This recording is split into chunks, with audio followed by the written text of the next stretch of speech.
I knew somebody that was connected with the CEO of Foundation. I didn't know anybody at Super Rare, so I reached out to the CEO of Foundation, Kayvon, when they were just starting to accept artists on the platform. This was in January of 2021, February 2021. And I got an invite and I posted my first NFT and I sold it.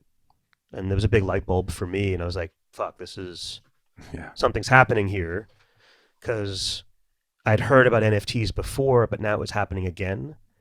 And I think in technology markets in general, like a lot of things happen once and don't happen again. But if they happen 2 times, they're probably going to happen 3, 4, 5. And so I felt that pretty strongly. And I went hard after the opportunity. Beyond just me as an artist, I thought, fuck, like this could be just a way to bring people together. Hey there, good people in crypto land. I'm Matt Leising, and this is my podcast, Decent People. Welcome to the conversation. How's everybody doing today? How are you getting through the winter? And I'm not talking about the amazing amount of rain and snow we've got in California, or the ice storms in Texas, or the typically frigid Chicago winter. I'm talking about the crypto winter. It's bad. But as we wrote about in our newsletter last week, I'm starting to pick up on some green shoots. There's definitely a level of optimism that has not been present since at least mid-2022. So that is all cause for a little bit of joy. And if you're in this now and listening here, you're probably, I'm going to bet, in this for the right reasons. And don't forget, it's all about timing. And speaking of timing, on the show today, I have Seth Goldstein, who is the founder of Bright Moments, which is an in real life NFT gallery that started in Venice Beach, California in the height of the COVID pandemic. And the brilliant idea that Seth and his co-founders had in Bright Moments was getting people to actually come to the gallery in person. They started giving away free NFTs called Crypto Venetians, which were pixelated art of some local Venice characters, and just sort of like, it was all generative, so you didn't know what you were going to get. And they started giving these away, and the only catch was you had to come to the Bright Moments gallery in Venice and get your NFT there in person. The timing here couldn't have been better, and as the NFT craze was picking up steam, some of the Crypto Venetians were selling for $25,000 in secondary markets. So Seth and his crew were giving these things away for free, and then people could turn around and sell them for tens of thousands of dollars, which obviously created quite a stir. And one really interesting facet here with Bright Moments is that they got hacked by an insider who they had trusted, and we get into this in the conversation a little bit. And I wrote a 3-part series on this called The Betrayal of Bright Moments, which you can check out. I'll put links to it in the show notes.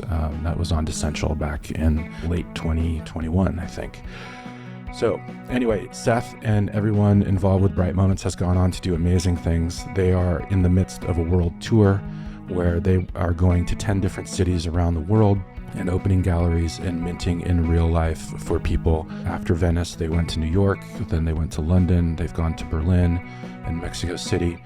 And next on their whirlwind tour is Tokyo. They've got a few more cities after that, and they're going to end it all in Venice, Italy. If you have the chance to go to any of these events and see these mints in real life, I highly recommend it. You wouldn't imagine how emotional and cool and just unexpected it can be. So I've been to a few of them, and again, if you have the means, I highly recommend it.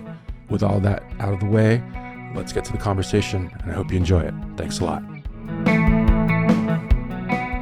So, you never have struck me as a finance guy, but I know you had some experience in finance. You seem to me to be an artist kind of through and through. And I was wondering, was that how you started, and maybe finance was something, or, sort of like a more traditional job path was something that you wanted to do? Because I know for myself, I always wanted to be a writer, but I went like the medical school route, and, my parents were pushing me in that direction, and I liked biology, I liked science and all that stuff. But I'll tell you, when I was trying to get into med school, one of the things I did to, volunteer was I used to go see autopsies at the morgue in Santa Barbara. And once you've seen a couple dead bodies cut open, I'm like, I can't do that. Like, no medical school for me.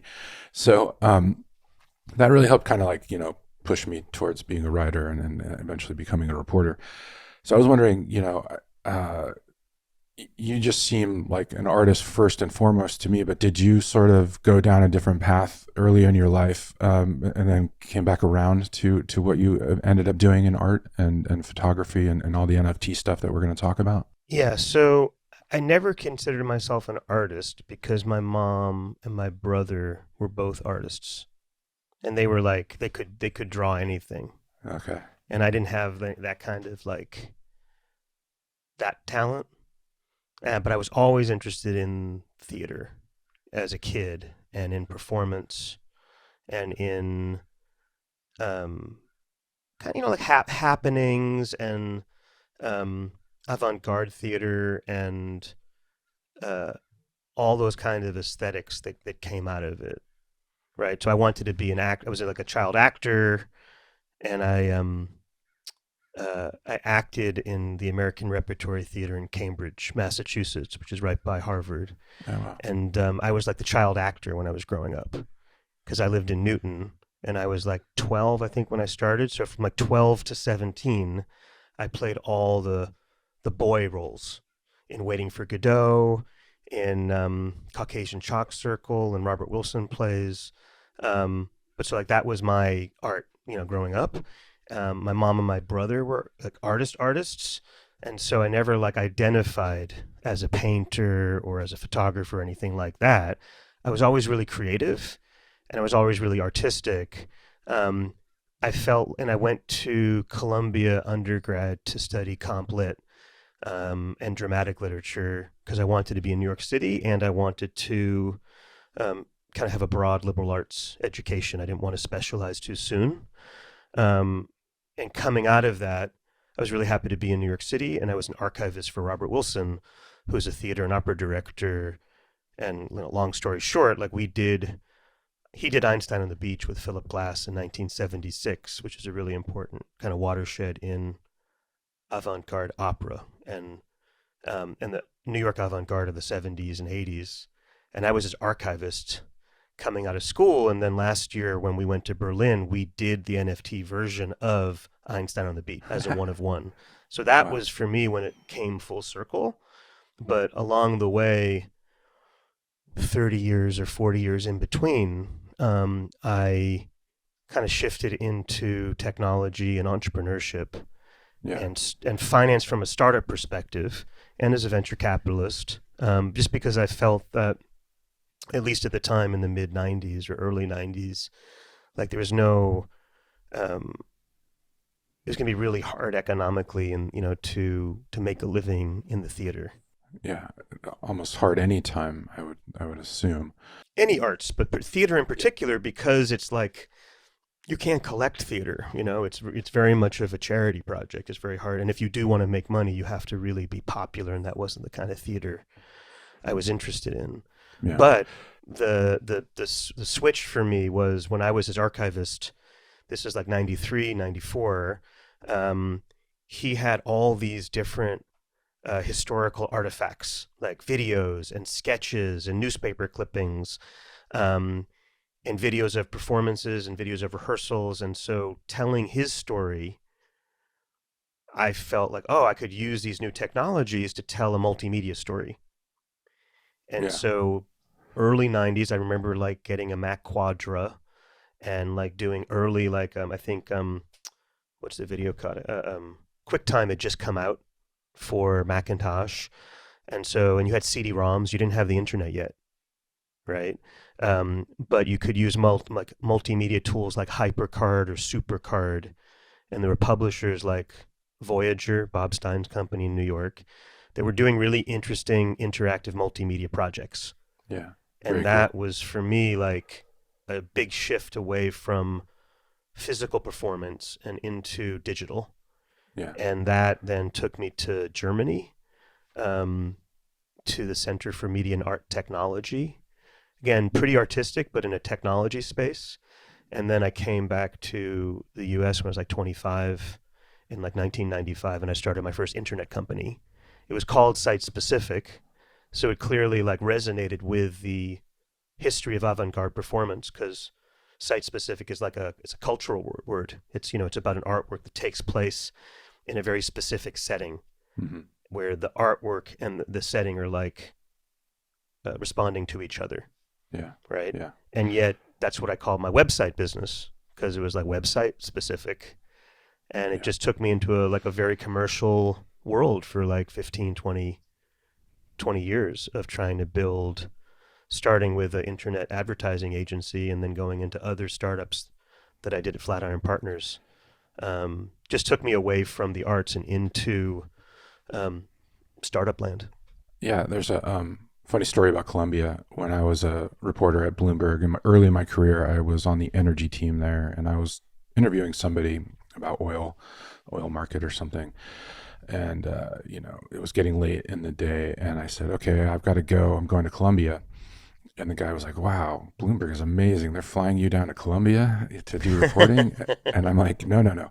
I'm going to the university. I'm just going up to 125th Street. So, um, but I wondered, what was it about performing that? Did you just not have a fear of it, or what did you get out of it? Or did you always want to be in front of people, or were you funny, or what do you think drew you to it naturally as a child? Um, I think I like the feeling of being on stage. It was like terrifying and exciting, and it was kind of like like anything at that age, kind of primal. Yeah. It wasn't super. It was sort of, I was like 10, probably 10 or 11 years old, 12 years old, and I started doing like regional theater. I was in like the Christmas Carol. It's a nice Jewish boy, Seth Goldstein from Newton. I was in the Christmas Carol and got to like you have a Cockney accent, and I Mm. kind of liked it. Um, I liked that feeling. And then as I did more and more of it, I wanted to get more into like directing or writing or producing and off the stage, because I wanted more control. Um, I think to be a successful actor, you have to really be able to completely um, let go and let go of thinking or worrying what people think of you or how they see you. Well, yeah, I think that's what appeals to a lot of actors is being able to get out of your own skin and just take on a Right. new persona and maybe leave whatever you've got behind for a little while at least. I could never quite do that.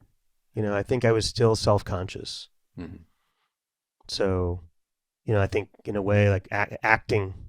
Yeah, it must have, I mean, on one level, it just be like fun, right? Like this is a thing I do. It's not like, I don't know, or was it a pressure situation where you knew that like people expected things of you and that you could screw up publicly and it might, embarrass you? Or was it just kind of like, hey, this is fun. This is what I'm doing today. I think it was, it's elevated. You're going out in front of people and you're preparing for that. And so I also think if I had to like analyze myself, like my parents had just gotten divorced, and I was very precocious, and I think I wanted to be seen, and I think like, and I wanted some, I don't know, sense of control. Like I just felt, I also wasn't, if I could have hit, 300, 350 and play on the Red Sox, I would have been all in on baseball, but I couldn't, so this was something that I got good, early on, you get good feedback about something, you keep doing it because you feel like you're doing a good job. Yeah, And so absolutely. I think it came naturally to me. And then it morphed into something else. And I assume your parents and family were sort of supportive here. It sounds like you have a very artistic family. Everybody was kind of doing their different thing. Yeah, my mom was like, she would run, she was a hustler and an entrepreneur, and so she would set up concession stands in the theaters and sell Coke and sell, soda and sell candy that she got at a discount store. Yeah, And I was always nice. really like embarrassed of that, but in retrospect, I appreciate the hustle. So growing up in Newton and then you moved to New York for Columbia, how was I mean, obviously New York is the magnet right on the East Coast. Was that a big change for you, or did it feel like just a normal, like a natural evolution on the next like stage you wanted to be on? Well, I think I always felt like Boston was in the shadow of New York culturally, and it still is. It is. Yeah, I mean, everything is in the shadow of New York culturally, I think, True. in this country. Yeah. And then I went for my senior year of high school. I went and studied theater at Interlochen Arts Academy in Michigan, and I remember like that was taking it to the next level and being serious. And I remember subscribing to the Village Voice that would be sent to me every week at in Michigan. I'm sure I was probably one of the only people at Interlochen, if not, northern Michigan, subscribing to the Village Voice. I don't know, but That's where I had my first kind of job at the Village Voice. I got a summer really, internship there. Yeah, in the year 2000 what section? for news. Yeah, Okay. I was working for a guy named Wayne Barrett. I don't know if you remember him. He's a classic New York City journalist. He wrote for the Voice forever. He was like in like Tom Robbins, Wayne Barrett. Yeah. They were covering the city. Was Nat Hentoff there? Was he doing jazz and music? Yeah, He's a yeah, legend. He was totally. amazing. Yeah, and And the theater criticism was really good. Like it was just a really good, yeah, rich journal. And it was before the internet. So it's like all we had. yeah. I mean, you used to, you man, you pick one of those up. It was like a little mini phone book. It was Yep. big.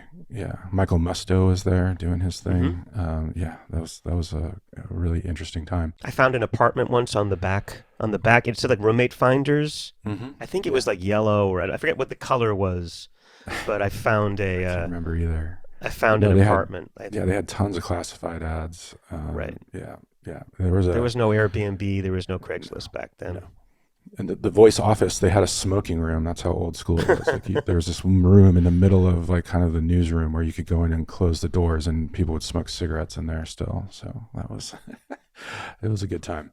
Well, so I wanted to be in New York, right? Like it was clear to me that no matter what, all roads led through New York City. Hmm. I was going to apply to Columbia in New York and NYU. I got into Columbia fortunately, and I went to Columbia, and that was my perch on the world for those 4 years, and definitely um, got me cultured. Like it's one thing about reading about art or whatever, and there's another thing being in New York or being in a major city and being able to explore not just the museums and the performances, but everything in between. And so that was formative for me, um, on multiple levels. I was there for Yeah, I almost 20 mean, years. almost for just the cost of a Metro card, you can be doing so much amazing things in New York City on any given day. Um, and you mentioned that you kind of started shifting from art in the real world to art more in the digital space and into like Hmm. CD-ROMs and all that stuff. Was was that like did you do that purposefully? Did it just happen, or did you see that the internet and like digital, like computerized, representations of art and digital art were kind of on the cusp? No, there was no like meta narrative. It was more like I was doing like multimedia CD-ROM, like making kind of like digital like guidebooks, as it were, like with Yeah, product, just like dragging and dropping, making like um, little programs. It didn't require a lot of programming on my behalf. It was kind of like drag and drop. Um, and then, but it was local. It was like you had to have a disc, like literally yeah, made lots of CD-ROMs and you sent them out, and it was definitely a step forward in terms of functionality, in terms of interactivity. You couldn't do that on the page, right? You couldn't do that. Um, you could do it on the computer, but the computers weren't networked. They weren't linked across the internet, so you had to, you need a physical disk or a CD-ROM to use the program, just like any kind of video game cartridge. Um, but having done that, the timing was such that come early '95 or late '94, I remember using Pipeline, James Gleick's BBS service, and proto internet service. yeah, There was Booklink, which I think was AOL. Right. There was like, a bunch of Gopher. Like there was like before Mosaic came out, there were all these different like hodgepodge, you know, um, interactive services that were popping up, and this notion of building a website. And yeah, because of what I'd been doing with CD-ROMs and multimedia with artists, I was just like ready. I was doing it already, and it was an easy transition for me. And I was working with a group of people, for whom it wasn't a big, like, they were all young and they weren't in traditional jobs. They weren't in finance or advertising. They were just a bunch of young 20 somethings who were digital producers before the internet. Yeah, you seem to have an amazing knack for timing, and we'll get on to that a little bit later when we talk about Bright Moments and the NFT kind of craze that happened. But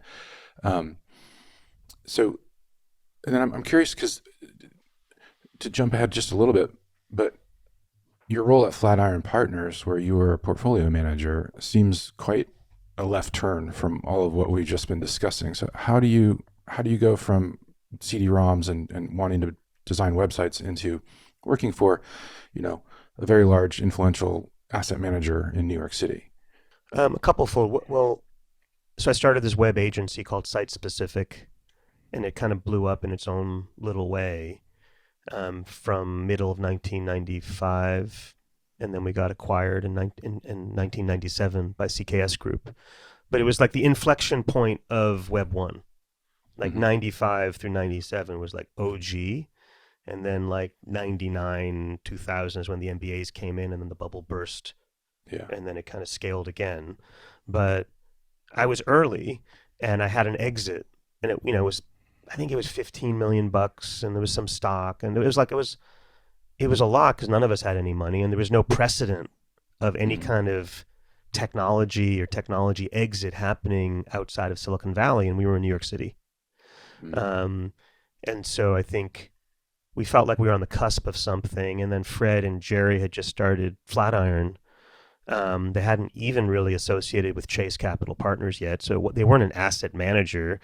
Jerry was a cowboy, publishing deal maker who went to CMGI after being at CMP, right? So he came out of like publishing. And Jerry early. Is Jerry who? Jerry Colonna had and then Fred Wilson had been at Euclid, which is a classic, tech venture capital firm in New York. And he got the bug, and he thought the internet was going to be big, and he jumped in. Yeah. And I just joined them as an EIR after I sold my company. And I was their first entrepreneur in residence. And this was 1998. And I was like, whoa, like I was calling it pervasive computing. Like, this is going to be big. Like, internet's going to move into our phones. Internet's going to move into our devices. Internet's not going to stay on the desktop. And it looks obvious. In retrospect, it's like, duh. But at the time, it wasn't obvious. And so I built, quote unquote, a portfolio by finding like 5 or 10 companies to invest in around this thesis. Yeah. Super early. Yeah, you were right, but you were really early. And one of them was Cosmo, if you remember, KOZMO, which kind of was like the poster child for .com bubble, but it also was the first service to deliver ice cream and DVDs within an hour. Oh, wow. And you would go onto the Cosmo.com website in New York City, and you could order a bunch, from a bunch of different DVDs. And this is before anybody was streaming, and before Netflix, actually. They didn't deliver weed too, because that sounds like nope, no weed. Missing. It was 2 kids out of NYU just started it, and it blew up. And it was all of it within an hour. And you had bicycle delivery guys waiting in the kind of little mini factory or kind of loading center right by NYU. I think it was like right around Washington Square Park. And then I remember going and visiting the company and seeing an order come out of the printer, and then someone going to the freezer, grabbing an ice cream, grabbing the DVD and putting it on a scooter and driving away. Wow. And if you think about it, like, that is DoorDash.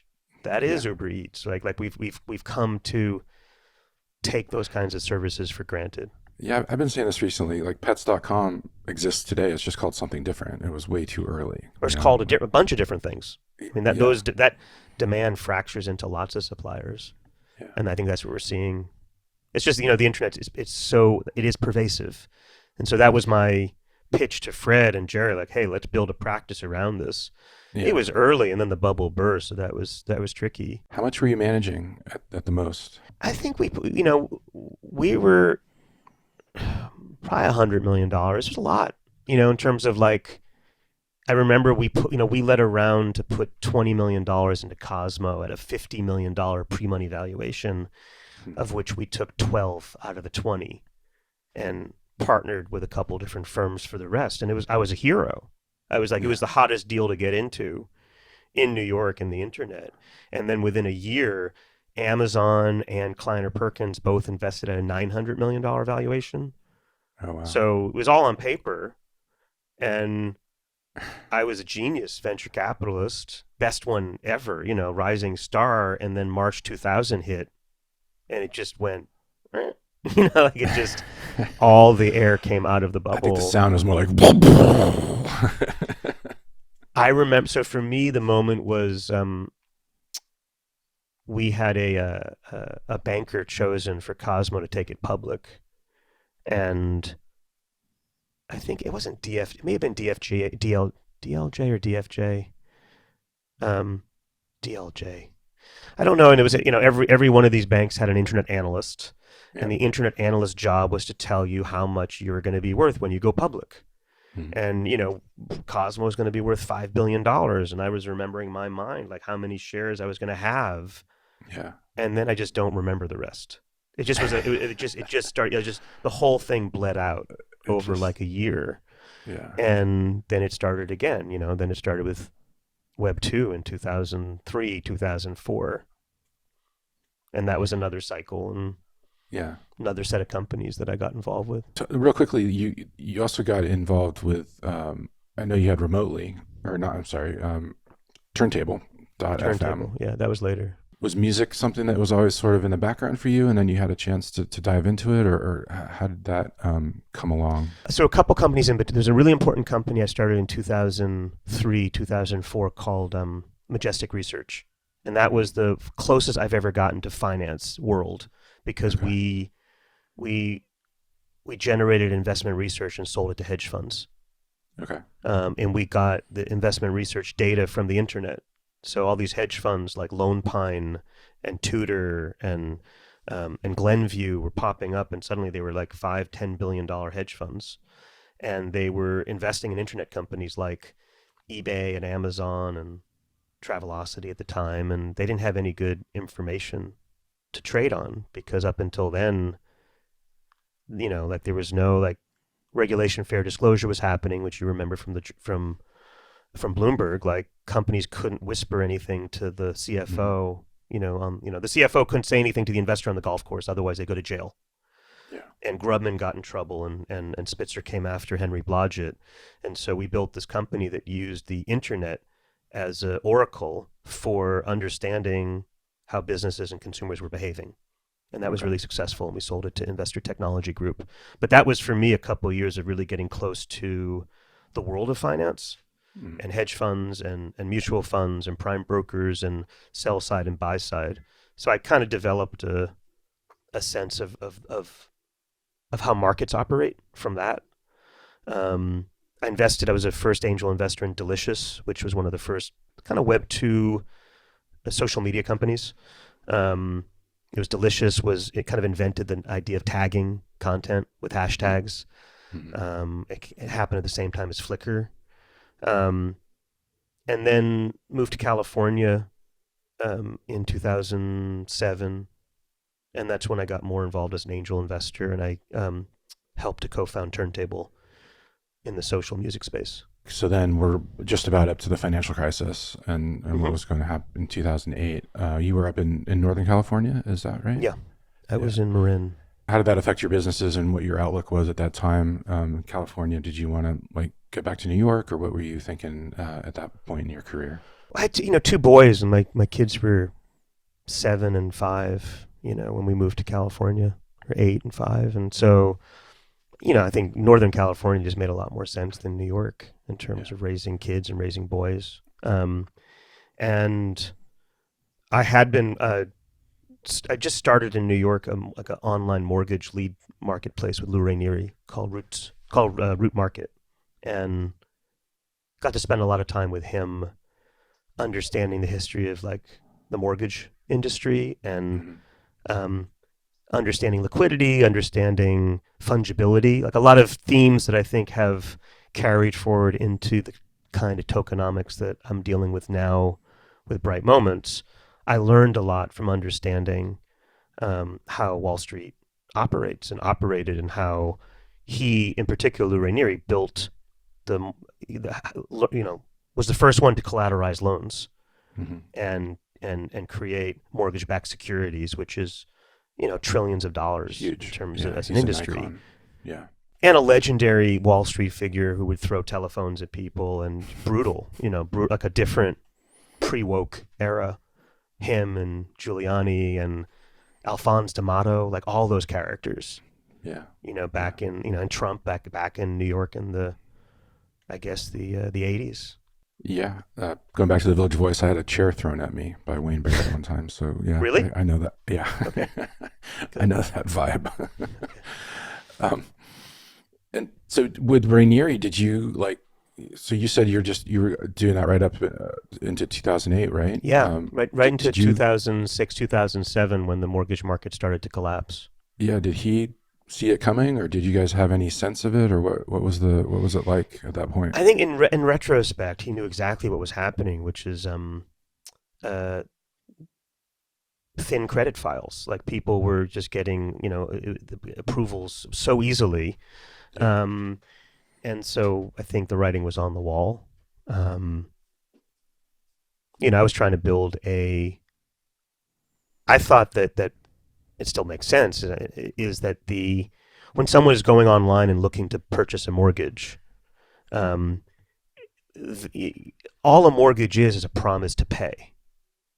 Right, a mortgage is literally you, Matt. You agree over the next 20 years to pay $3,000 a month or whatever it is, and it's an annuity. And if you're credit worthy and I trust you, I can put you together with 10,000 or 1,000 other people like you, and that becomes a bond. Yeah. Right, it's a stream of future income, but fundamentally, it's just based on people's willingness to pay, and some people are more likely to not pay than others or go bankrupt. And some ethnicities, right, like certain people who have less money will not default. Other people that may have a lot of money don't care about their reputation or whatever. There's different social norms, and they may default. And so there's all those nuances. And I thought, well, you can kind of move that upstream. And if you're searching for a mortgage, I probably can learn enough about you on the internet that you're worth something. The value of a lead, like in terms of lead generation. The idea is could you collateralize lead generations in the same way he collateralized, mortgages. Yeah. So Actual debt. it's a good idea. But that probably just got washed away with the crisis, I'm sure. Okay, so we're kind of through the crisis, and then what do you remember encountering Bitcoin for the first time, or when crypto came across your radar? So after the crisis, I just happened to come across a really great entrepreneur, a guy named Billy Chasen, who started something called Sticky Bits, which was like a barcode scanning app where you could scan a barcode on a phone and leave a message and put that barcode somewhere, and then someone that scans it who had the app could read the message. So super clever entrepreneur. I've known him for a while, and he's the one that had the idea for Turntable. And so I spent a couple years going down that rabbit hole of online music and thinking about and this was before Spotify really took over, but back in SoundCloud, what was the other one? Songs. There's a lot of interesting music services that were popping up. Radio FM, that was earlier, but anyway, the Turntable had a moment because it solved a really interesting social need, which is people want to listen to music together. Yeah. And Spotify doesn't really let you do that. So we've kind of lost that. But anyway, I learned firsthand about dealing with license holders, like labels, and how it's very hard to build a business when you start by giving 80% of your revenue away. Yeah. I don't know. Yeah, I think. Although in a way, music, at Bright Moments, we give away a lot of revenue to artists. So maybe it is similar. Yeah. And it's interesting how you say that Spotify doesn't allow you to share, like or listen together. And then I think Web3 and music, the way they're converging right now is really interesting. We're doing a lot of reporting on that at Essential about how, artists are kind of taking much more control, musicians, and are really finding ways to interact and bond with their audience kind of directly. So I think that's giving me hope, because I think a lot of these folks realize that that's their real core constituency is their super fan. They're like the people that really want to be part of the music, and so and then so yeah, that's giving me hope. Is just my point. Um, so what? I guess we should fast forward here to the pandemic. I guess because that was a pivotal moment in your life, and you had just moved to Venice Beach, right, in LA from Northern California at that point. Yeah, in the middle of 2020, Christy and I moved to, like in July or August of 2020. We moved from, she was in North Beach, I was in Marin. We had been dating a couple years. Both of our kids went away to college, and we were just bored in the pandemic, bored of the Bay Area, and so we were like, Mm. okay, let's go. We were gonna go to New York, but then the pandemic broke out even worse early on in New York City, so we decided to come to Venice Beach. I thought the light would be really like conducive to her painting and it'd be good creative light, and it seemed like a fresh start. And so we ended up here, um, and that kind of brought us into living in Venice Beach and being quarantined with a lot of creative people that otherwise we probably wouldn't have met because they would have been at work or they would have been traveling.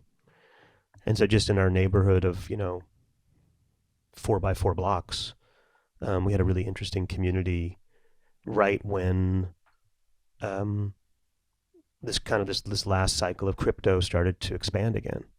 Yeah, that's a really interesting point that the lockdown kind of froze everyone in place. Otherwise, would have been on their own way, on their own journey, and might not have crossed paths with half of them. Um, and then, so you had you always been a photographer, or had you taken it up? Because I know that's sort of the path that you took into NFTs yourself was the photography you were doing. I think I had spent a year, like 2017, I was in San Francisco and I had a blockchain community center that I was building called Node. And so I was very aware 2014 or so, after Turntable, what was happening with blockchain and Ethereum in particular. I wasn't actively, I mean, I owned some ETH and some Bitcoin as of 2013, but never, wasn't a maxi, wasn't, religious about it, wasn't a zealot. Super curious about Ethereum. I saw CryptoKitties. I didn't quite know what to do with them. I didn't see CryptoPunks, obviously, otherwise I would have had some. Um, but was interested in building a community center in San Francisco for this class of founders and crypto travelers, like nomads. And I thought, oh, why don't we have a kind of a co-working space for people that are involved in the blockchain in San Francisco and then expand it to other places. So I had a seed of an idea. This is when WeWork was blowing up, obviously. And then separately in San Francisco, I was also painting a lot. And I had an art studio called Water Studios, and I was painting just as an outlet for me because I love to paint. And I think that's something I've been doing in the background while I was starting and dealing with all these companies, is I would just using oil paint, and I was always embarrassed because my mother and my brother were so much better than I was. I was just painting, abstract painting, for years, and I wanted to take it more seriously. Yeah. Did it take you a little while to get out from under their shadow and just feel comfortable painting, or was it? Well, it was never like I was in the shadows because it was a hobby, but I've been doing it for years and I felt really good about it, and I wanted to see what it would be like if I took and did it full time as a Okay. focus, as Mhm. opposed to something I did on the weekends or at night. So for 6 months I painted every single day, and it was great. Um, and then separately I had this blockchain community center, and then neither one of those was really worked out. Was became a big business for me. It wasn't like I was suddenly selling paintings or that we were expanding the blockchain or expanding Node. So I was ready to move. And I Hmm. felt like that was shifting into Venice Beach. I was working on a privacy startup called Spartacus at the time, and I'd raised some money for that before the pandemic. And we were selling privacy services to help people delete their data from the internet and protect their credit rating and um, kind of do, it was called, initially, the idea was being a data fiduciary for people, is helping Okay. people manage, protect, and even monetize their data themselves as opposed to the companies that are doing it to them. Really good idea, something I believe strongly in, but not a great business. People aren't willing to pay for it at Mm. scale. And the pandemic hit, and it was a struggle, and I was just done.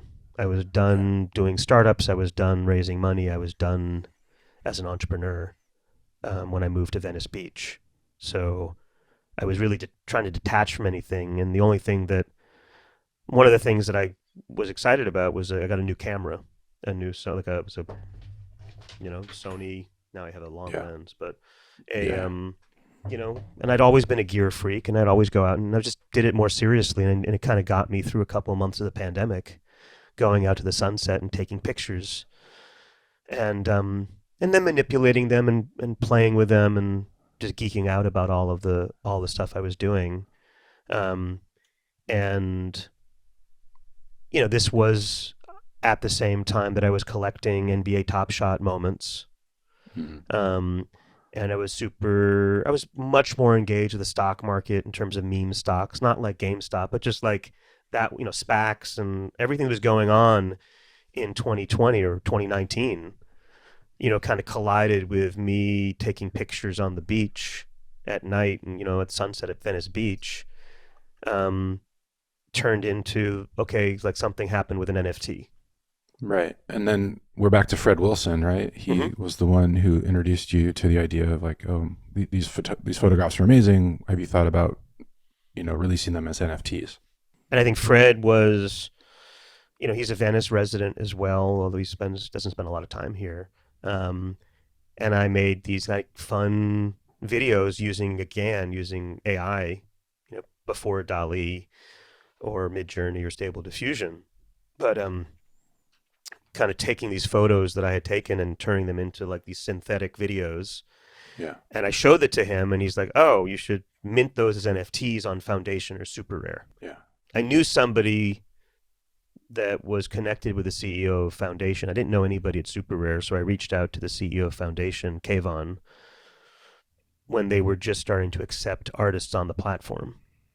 This was in January of 2021, January, February 2021. Mm. And then I got an invite, and I posted my first NFT, and I sold it. And there was a big light bulb for me, and I was like, fuck, Yeah. something's happening here, because I'd heard about NFTs before, but now it was happening again. And I Mm. think in technology markets in general, like a lot of things happen once and don't happen again, but if they happen two times, they're probably going to happen three, four, five. And so I felt that pretty strongly, and I went hard after the opportunity. Beyond just me as an artist, I thought, fuck, like this could be just a way to bring people together. Like why not have an NFT gallery and put NFTs on screens and have people come and check it out and buy them because I don't need permission. Yeah. It just felt like a really powerful unlock. And that's the genesis of Bright Moments, the original gallery in Venice, which is right down on Seaward Avenue. On Windward, yeah. Windward, right in the heart of Venice Beach. And so, and then I think the idea that sort of took on a life of its own that maybe you didn't realize at first was this idea of crypto Venetians, which Mm-hmm. were NFTs, generative NFT kind of PFPs. And then That tell were me free. about like, That was the key. yes, Is yes, is they were it, the free. only thing that took off. I mean, yeah, I think it was smart to make an NFT gallery and all that, but what really achieved the sort of key notion of product market fit was how are we gonna bring people to this NFT gallery other than when we have an opening at night once a week. Yeah, I know, yeah, let's give away NFTs to people that come in, and they can only get the NFT if they're there in person. So right, it's kind of yeah, like a a way of driving foot traffic and knowing that people like things that are free. I didn't know, we were worried that people might not pay the gas because the gas prices were $30, $40, $50, Mm. So fortunately, just through some weird supply demand hocus pocus on, the fact that Art Blocks was a really important platform, there were really serious collectors, and the collectors couldn't travel to Venice, created this automatic like secondary market for these randos that were coming through Venice Beach and minting crypto Venetians and then putting them on OpenSea and seeing that there were bids for $500, $1,000 for an Right. NFT that they just got for free. It also strikes me that maybe you didn't realize what an emotional experience this would be for people. Like that. Like, did you have a sense of that, or like, is that something you just learned by seeing how people reacted when they would come to the gallery because they didn't know what they were getting, right? And that's the sort of big kind of reveal. I mean, this sort of beckons back to CryptoPunks, right? Where, like fundamentally what is unique about CryptoPunks is they're randomly generated, Mm-hmm. right? They're randomly generated pixel art, and there's 10,000 of them, and there's only 10,000, and they weren't designed top down. They were designed bottom up, Mm-hmm. right? There was no hand of an artist that was making each one, at least so I'm aware, Yeah. right? And you can prove on That's chain yeah. that they were generated Purposely randomly. lo-fi. Right, Cool. and that was in my mind all the way through this. And I think what happened, which I didn't expect, and I think was a surprise to us, was that with Art Blocks you could have a platform that would generate them on the fly. Mm-hmm. That it wasn't like we had to generate, that they could be generated one at a time, and that the person minting the crypto Venetians wouldn't know what they're going to get, and nobody would know what they were going to get. It was truly random. And the minute you introduce random into the world, people are interested. It's like a culture forms around randomness. Gambling, good example. Like we sit around there and we're watching the roulette wheel, or we're watching Lotto, Live sports. whatever it is. Yeah. I mean, I'd argue live sports is not so random, but like true, like random. But you don't know what's going to happen. I mean, You know what's going to happen. Yeah. But I mean, like a roulette wheel, like fundamentally is random, and yet Yeah. people like are curious to know who's going to win, who's going to lose, and so there was just some of that baked into this. That it was natural. It was like more interesting than otherwise because this PFP, this NFT that you're about to receive, nobody knows what it's going to be, and some things are rarer than others. Mm-hmm. Right? When you introduce, variable, random rewards, I guess this whole book's written about it. It's addictive, and I don't mean in a bad way. I just mean it's very compelling. And then you took it to a whole new level when I came to see you in New York when Tyler Hobbs had his show Incomplete Control at your New York gallery.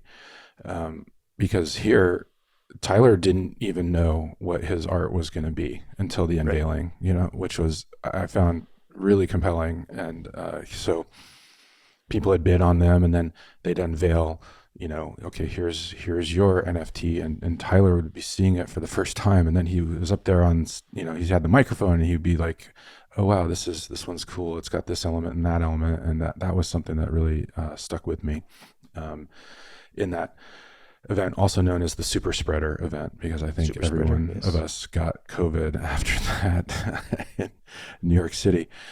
But okay, I just want to go back 1 second to Venice. Do you want to try to give a 3-minute overview of what happened with Crypto Venetians and how that project got kind of hijacked? You wrote about it pretty extensively, but net is the origin of Crypto Venetians was in the form of 10 million ERC20 tokens called BRT. Mm-hmm. And I minted those out of my wallet in March of 2021, made 10 million BRT tokens, and spread them out to our team. And the team was people that I met in Venice that I thought could help with the gallery. There was no monetary value to the tokens. We didn't sell them, but they were a way for people to participate in the project. And when I started, I probably gave 20 different people these tokens. Um, and it entitled all of us to be able to vote on certain things. And it became the foundation for all the tokens of the project. But long story short, when we were thinking about how to token or geofence the crypto Venetian minting so that you had to be there to mint, you couldn't mint remotely.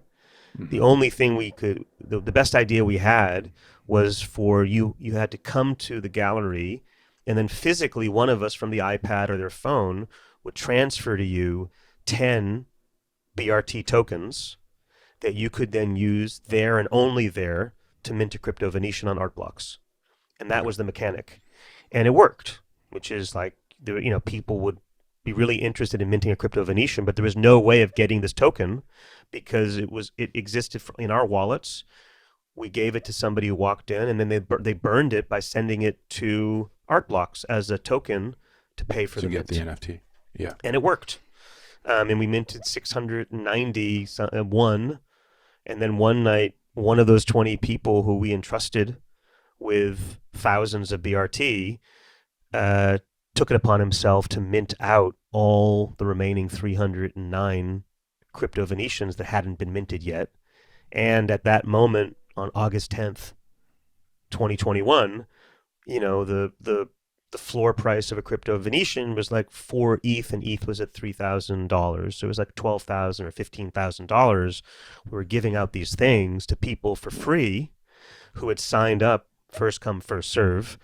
And it was a traumatic event at the time. You remember, it was a formative event. A lot of lessons learned, but it also was part of our origin story of how we started the project. I remember for the story, you said, about giving away the crypto Venetians. You're like, it's like a car dealership giving away 15 free cars a day, Right. And it was like crazy. Is there any update on that with anything that happened with that person or anything law enforcement wise or anything like that? No real update. I think we've moved on. Yeah. We Right. got like 280 of the 310. I think 240 of the 310 crypto Venetians got recovered, Returned. and we redistributed them to the community. Let's talk about the big picture here. Venice was the first. It was the launching pad for this effort that you've been in underway ever since, where there'll be 10 cities around the world where you go and you do the same sort of thing. I've mentioned New York. Then you went to London. You went to Berlin. You went to Mexico City, and now I think Tokyo is next. Tokyo. So the idea here is, at the end of the day, and you'll mint 1,000,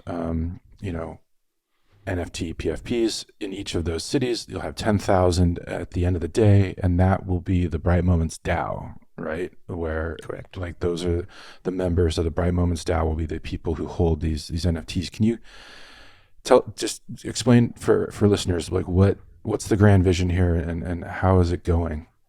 It's going really well, on multiple levels. I think we are surviving a pretty significant market correction, if you haven't noticed, right? Like, it's pretty bearish out there. I think we've noticed. But we're doing really well. Like, we're, we generate, when we do 1,000 crypto citizens in every city to get to 10,000, we sell mint passes for a third of them to fund each city. So we're about to sell our crypto tokens, our crypto Tokyo golden tokens for Tokyo, that will entitle holders to be able to mint a crypto Tokyoite and purchase generative art. We have like 30 some odd artists lined up for Tokyo, all of whom will be doing live minting. We give 70% of the revenue to the artist. So we become a really generous, powerful platform for generative artists and other NFT artists to do IRL shows around the world. And I think we were fortunate to focus on generative art in general and art blocks in particular, because it has held up remarkably well against the backdrop of other NFTs or PFPs or DeFi or crypto in general, right? Like I think one of the only really strong um, strong areas um, in crypto right now is generative art, NFTs, Mm-hmm. both Yeah. Ethereum and Tezos. They seem to be holding their own because they have become stores of value. Um, so that's how we're doing, and the team is good, and the team is growing, and we have a community um, across London, across Berlin, across Mexico, across New York and Venice, and soon Tokyo. Um, and that's great, and we're on chain governed as a DAO, and we pay each other in Ethereum, and it's a really interesting experiment in art and capitalism. In terms of the big vision, I think the plan is to finish, to complete this journey of 10,000 crypto citizens and a lot of great art along the way. Most of what we do with artists is in the form of long format generative art editions of 100. And we've done that Okay. on art blocks. We're doing that on FX Hash.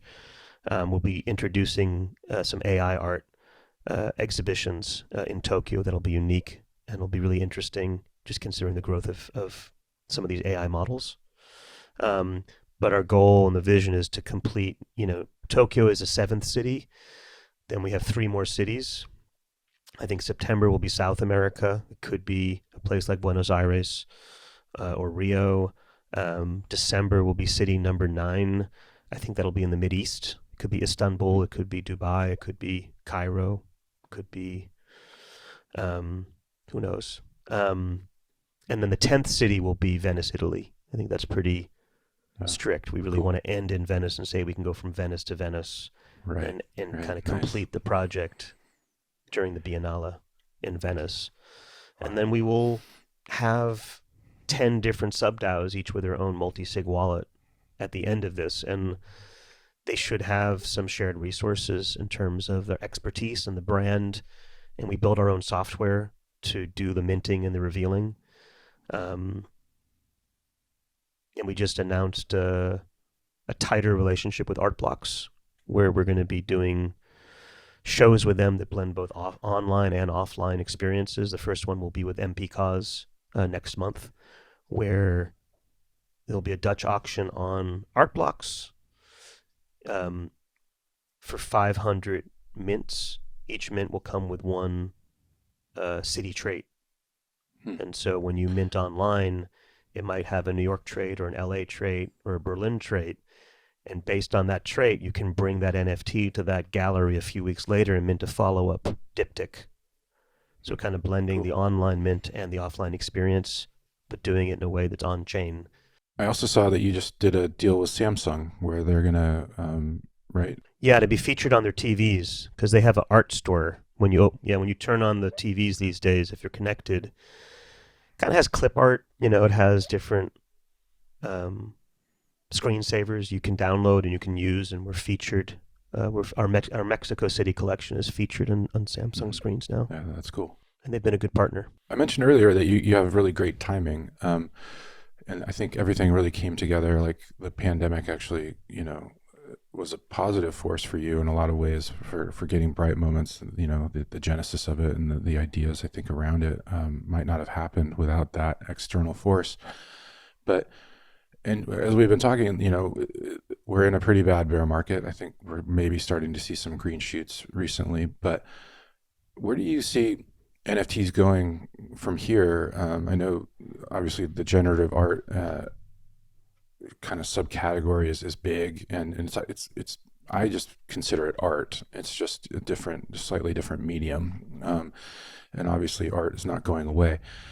But do you feel like that NFTs with utility are going to like start coming into the fore, or do you see other applications of the technology that could expand, how they're used by folks? I think yes to all that. I think they're really. If you think about comparing an NFT to a stock or a bond, um, or a file format like a JPEG.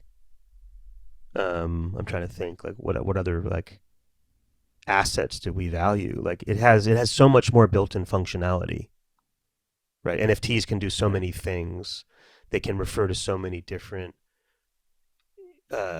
sensors and data sources. They can change over time based on how you interact with them or whether you transfer them. Like there's a lot of subtleties and modalities to NFTs that are way bigger than anything we're doing right now, and they'll continue to expand across art, across fashion, across finance, across real estate, across government, across education. Like they're really interesting, useful machines to process information and process rights and process privileges and process decisions and process value, right?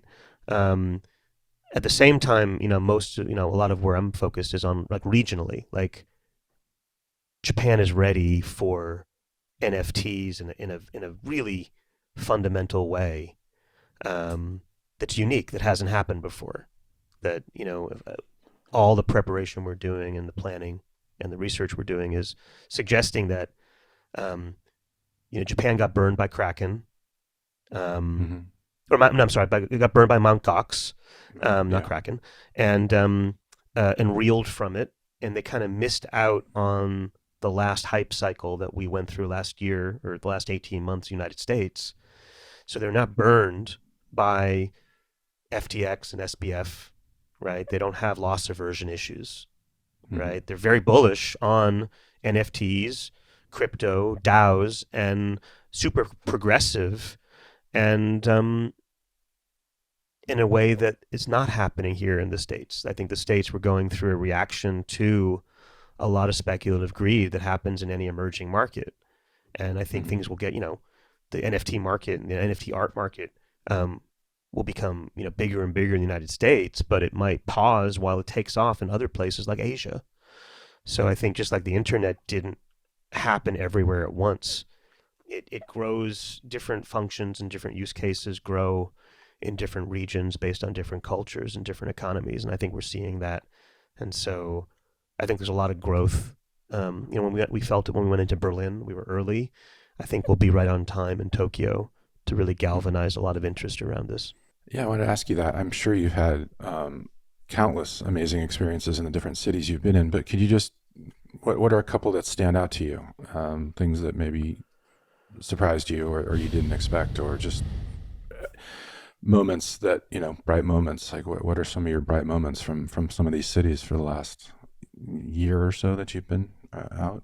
There's been a lot of them. Um, Honestly, every city is a new. Um, it's a new performance. It's a new world.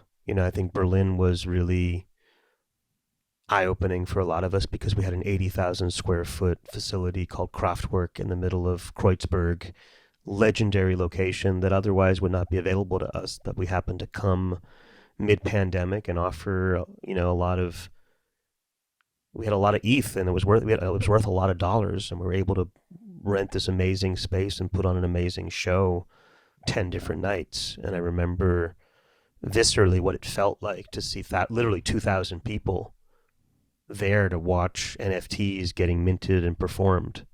Um, and then London was a very different experience. It was much more um, about the service and about the intimacy and about the relationship you can have with somebody when you mint. It wasn't Hmm. shock and awe. It wasn't like Blade Runner the way Berlin was. And then Mexico was really special because it was so communal, and there was food and there was tequila and mezcal and Aztec dancers and different chambers around a courtyard where you were minting your art, and it felt very native to Mexico. And I think that's, I think coming out of the pandemic, I know I was worried that I would never travel again. Like there's this feeling of the world gets shut down, And so Mm-hmm. suddenly you think, okay, well, what are the bucket list places that if and when the world opens up again, that are going to be the top of my list to see and experience before I die? And I Yeah. think that's what Bright Moments' journey is about.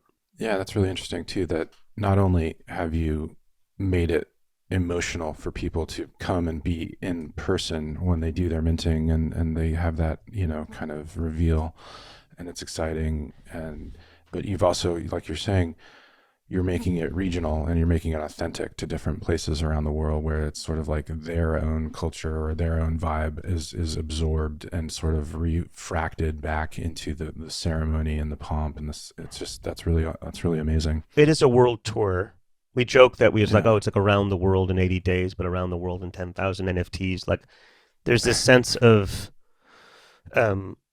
I hope a pandemic is a once in a lifetime experience. Like, I don't want to go through that again. And I think even if we Right. do, we'll know, we won't be as surprised because we've just gone through it. But it was so, obviously 9/11 affected us deeply, but it didn't change our way of life the way the pandemic did. And so I think like there's this sense of the world shut down, it went to zero, everything stopped, and we Bright Moments can be this community that has this new magic. It's not the printing press, it's not the torch, but it's important. It's a new tool that was never available to civilization, and we're taking it around the world and connecting everybody.